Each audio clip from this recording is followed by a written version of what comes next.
All right, so we are getting close to March 1st. And if you don't know why March 1st is important, it's because that is the date that I'm going to be allowing anybody who would like to join Pro Feedback to join. And the first 100 members that decide to join us are actually going to get a really intense, awesome discount on your monthly membership if you'd like to join us on the platform. So what we're going to do right now is review yet another track. This is Mark's track called Neon Skyline. It's sort of a pop, dance, EDM, a little bit of kind of an 80s sort of throwback style to it. And we were taking a listen to it right before we recorded, and it's a fun one. It's a really, really cool one. I like the energy of this. It's already putting me in a better mood, actually. So thank you, Mark, for submitting it. So what we're going to do now is take a listen to it all the way through. We're going to take our individual notes on it, and then once we're done, we're going to come together and each try to give one or a couple different notes each about how we feel either this track is already licensable and what's working about it, but also most importantly, how you can potentially improve this one, Mark, and make sure that your tracks are going to be acceptable by the libraries you want to submit it to, and of course get placed on TV shows. And that's really what Pro Feedback is all about, guys, is getting professionals like ourselves here giving you guys some actual helpful and actionable notes on your music, so you no longer have to be flailing around and wondering, is your music there yet? Are your tracks acceptable? Why am I not getting accepted by libraries? Is there something I can be doing differently? Or, my tracks are in a library, but I'm not getting placements. Is it my music? Is it them? So all these questions that a lot of you guys have, we basically help you answer and find quick and easy answers to all those questions that are sort of floating around in your head. We can sort of put an end to all that uncertainty and anxiety with Pro Feedback. So definitely, please join us March 1st if you feel that this would be useful. But let's go ahead and take a listen to Mark's track. Here we go.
All right, there we go. So, man, yeah, first thing for sure is you put me right back in the 80s. I felt like I was there. That really was cool, like just nostalgic. It made me want to dance. That's the first thing I noticed for sure. Like as this track was going on, I was just like, all right, I got to control myself. I'm on camera, but I really wanted to dance. Like this was just really fun. I love these little pauses you would have these little pauses like on the one, dun, dun, dun, dun, boom, these little like hits that would sort of delay a little bit. I love those little tiny touches. Your track definitely has that, like we talked about this in a previous review, like that something stuck with this track, and it's now I can sing it back now. I can actually in my head still hear this track. So you've definitely captured something that will be very sort of viral in the licensing world. So if a supervisor or an editor hears this, it might be so catchy to them that they're like, I can't stop thinking about that track. And if there's an opportunity for your track, that might actually work in your favor. So you've definitely got that working for you. That being said, there are certainly a few things that we can do to probably improve this track to get you on a little bit more of a place to be more licensable. So that's what we're going to really invite all the pros now to make a couple of comments on. Why don't we start with, who did we start with last time? Let's go ahead with Mike. Mike, why don't you go start and give us some of your thoughts on this one? Yeah, first off, I love this style. This is right up my alley. I love synthwave, and I love everything about this style. I think a couple of things, and I'm just really going to talk about the production. First off, I think there are too many hooks. I think you have a strong hook that comes in toward the beginning, and I think that really should be your main one. I think you going from hook to hook to hook to hook kind of makes the track lose a little bit of focus. I think what you could do is, instead of thinking of it from, okay, well, when this melody is done, to keep it interesting, I need to go to another melody. I think it's just really a matter of like, make sure that your bass line is just driving, because you can take that melody out, the track will still drive like really nice with that bass line is like up front and everything like that too. So other side of the production too is, I think all of the sounds sound a little too out of the box. Try little stuff like, for instance, some of the chords, run it through more like sort of tape saturation, or stuff that does like that sort of old school like detuning thing, that like that tape sort of detuning kind of effect, to make it sound like it's a little bit more retro. And because it's kind of like that in between where you're going retro, but it's not all the way there, so I think that if you make the decision to go there, I think you should go like fully go there. But yeah, that's about it. I think this is a great track. I think that, focus more on the groove, and like, yeah, I think this will take it over the edge. Sweet. Philip, how about you, man? What did you think about this one? I thought this was cool, man. I really like this vibe. One of the first things I heard was the little claps, a little that thing. Cool part. I think it could benefit from just some ping pong panning. Maybe not every time, but just to vary it, so it's not just down the middle every time, and maybe once down the middle and then right left, just to give it some width. And I think there was some mix issues with the synth and the low mids, especially on the B part, where the melody got down in the lower register, and it just everything just kind of mushed together. So I think just some mix tweaks there, getting everything separated right. And sometimes what I like to do, if I have a melody and the tone that I like, but it's still just not punching through right, is just find another instrument or tone to double that, where it just puts a little point on it, and you can mix that really low, but it just helps to define that and poke through the mix a little bit. And that was about it. The ending seemed a little bit abrupt. I feel like there could be a more impactful ending, but overall I really like this track. Totally. Yeah, I can echo everything you said there. Totally agree with that.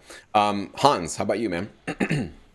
Same here. I really liked the track. I like the title, Neon. I think it's Neon Skyline, right? Yes.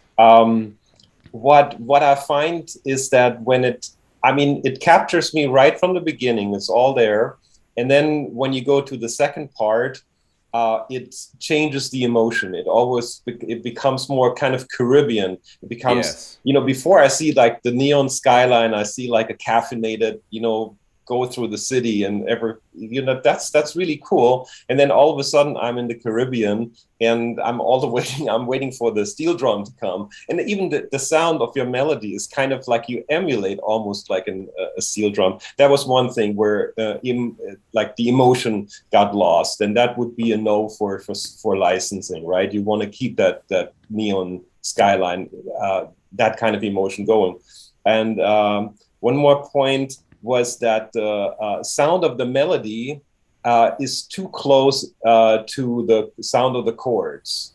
That kind of buzzy sound. If you can separate that a little bit just from the sound, it would be helpful. Like I think you have a sawtooth, and maybe maybe make that just choose something different slightly to offset it a little bit.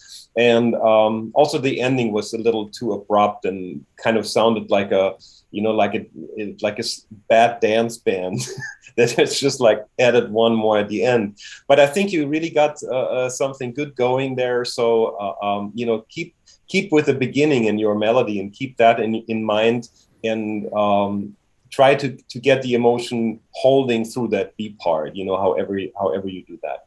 Yeah, and I just want to go a little deeper into what you said. I totally agree with you on the chords and the lead, kind of feeling like they're conflicting with each other. And when Hans said the sound, I think you can fix it in two different ways. One can be literally using two different presets, like literally going and using two different synth sounds that just don't sound about too similar, right? That's one way you can do that. But also it might be a matter of you need to change where the octave of the lead is or where those chords really are. So it also can be a mixing issue. So actually there's three or probably maybe even more ways to do it, but trying to make sure that if you have a lead in a track, and it doesn't matter what genre we're talking about here, it really needs to be clear. It needs to not be conflicting, and there needs to be only it giving you that full focus of the music. So if you have chords or anything else that's kind of in the same range, sounds just like it, it's the same effect as if you go to a cafe and you've got two friends both trying to talk to you at the same time. You know how maddening that is. Or if you're maybe, you know, talking with your friend and you have a kid next to you and they're trying to talk to you, and it's like, brain overload. I don't know who to listen to. I can barely pay attention to anybody.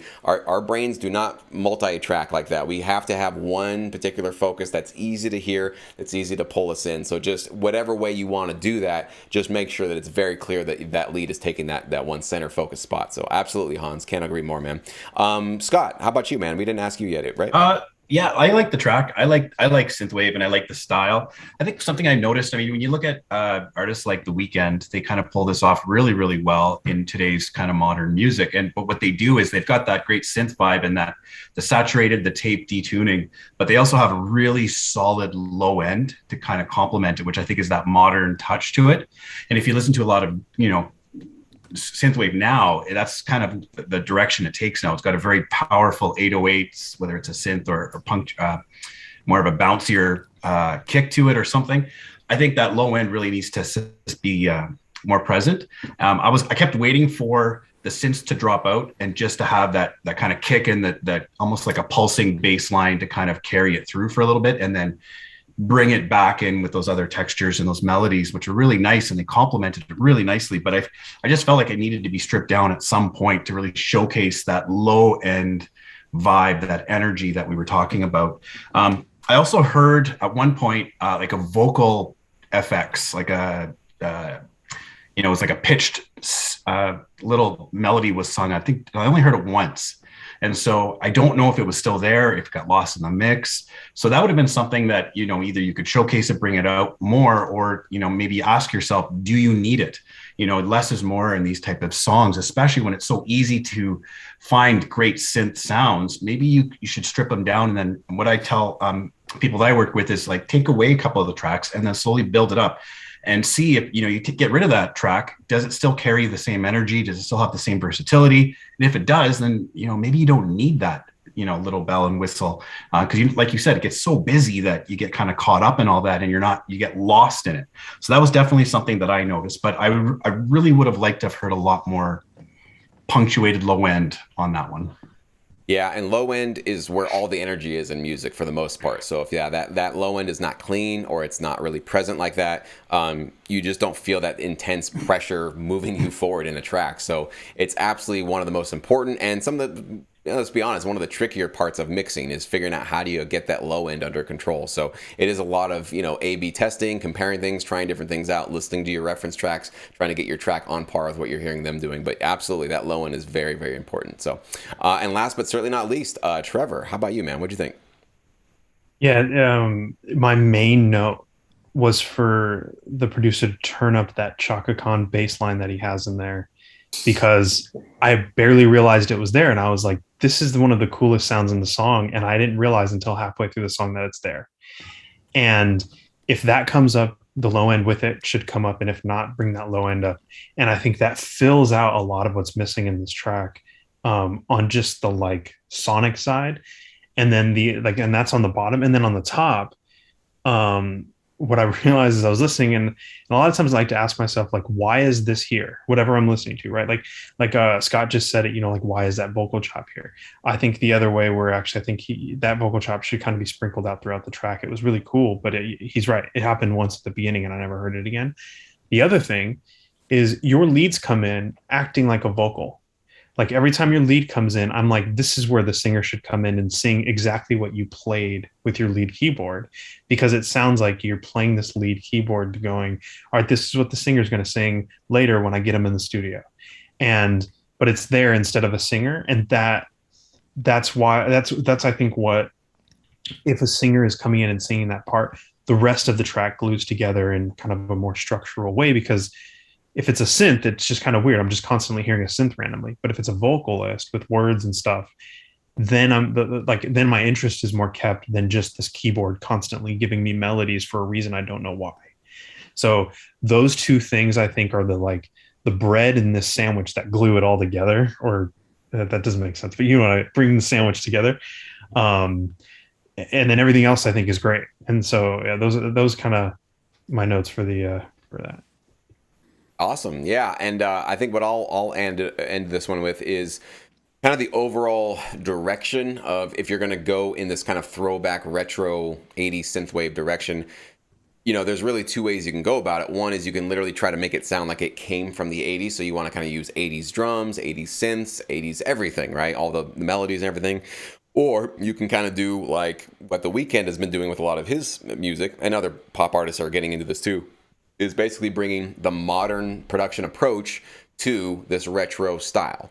So what I hear with this track is it's probably trying to be a little bit more like an authentic 80s track, like straight from the 80s. I don't know if I necessarily got enough of a modern production approach. I think the drums being a lot bigger, I think everything being just a little bit bigger, probably would have, for me, pushed it a little bit more into like, oh, okay, this could be the Weeknd's next single. But right now, as it stood, I didn't feel like it was there. So one thing I want to point out to everybody who's going into these kind of retro styles is, if you go into the sort of modern approach, basically saying, hey, I'm going to go to a library and pretend like I am The Weeknd's producer, and here's what his next album would sound like. Here's the instrumentals for The Weeknd's next album.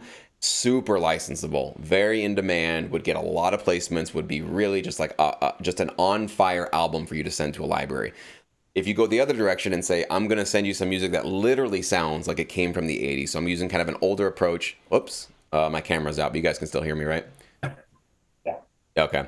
Sorry about that. But if you go for an 80s approach where you basically have a complete kind of old school retro style, there is going to be some use for that, but you're not going to find so much in that retro place. You're going to be like a couple of libraries that might have a couple of clients that need that retro approach. So I just always want to make sure I'm clear about this, because there's so many students that do send either funk music, synthwave music, 60s music, whatever it is. And I always want to say, I can definitely see that this is licensable. However, just always want to let you guys know that, do I see full-time income by you constantly cranking out synthwave tracks from the 80s? Probably not. I'll just be honest. There's only going to be a handful of opportunities that need that. If you come to them with basically modern pop music that happens to have this kind of cool retro 80s feel to it, much more licensable, way more opportunities, and there's going to be probably just a lot more chances for placements. So I just want to make sure that you are, you guys are all aware of that. So now that my camera is gone, you guys can't see me, but we do appreciate you guys watching this and paying attention to this and really understanding that this is the kind of feedback that you could potentially be getting come March 1st, with just a few days away here. So definitely make sure that you join us. I will email everybody if you're on my email list, and I will definitely put out a video here on YouTube. So don't worry, if you're at all following me in any capacity, you will be aware of how to join, what the deal is, and what your discount can be if you actually want to be one of the first 100 members. So stay tuned, it's coming soon.